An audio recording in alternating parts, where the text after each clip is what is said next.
నర్సీపట్నం నుంచి కృష్ణదాస్ అన్న నిలబడతా ఉన్నాడు. మీ అందరికీ తెలిసిన వ్యక్తి. ఆ రోజుల్లో నేను కష్టాల్లో ఉన్నప్పుడు, నాన్న చనిపోయిన తర్వాత నేను కష్టాల్లో ఉన్నప్పుడు నా తరపున నాకు తోడుగా నిలిచిన మొట్టమొదటి చెయ్యి కృష్ణదాస్ అన్నే. మంచివాడు, సౌమ్యుడు. మీ చల్లని దీవెనలు, ఆశీస్సులు అన్నపై ఉంచవలసిందిగా సవినయంగా మీ అందరితో కూడా ప్రార్థిస్తా ఉన్నాను.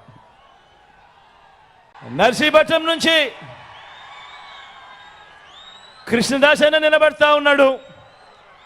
మీ అందరికీ తెలిసిన వ్యక్తి. ఆ రోజుల్లో నేను కష్టాల్లో ఉన్నప్పుడు, నాన్న చనిపోయిన తర్వాత నేను కష్టాల్లో ఉన్నప్పుడు నా తరపున నాకు తోడుగా నిలిచిన మొట్టమొదటి చెయ్యి కృష్ణదాస్ అన్నే. మంచివాడు, సౌమ్యుడు. మీ చల్లని దీవెనలు, ఆశీస్సులు అన్నపై ఉంచవలసిందిగా సవినయంగా మీ అందరితో కూడా ప్రార్థిస్తా ఉన్నాను.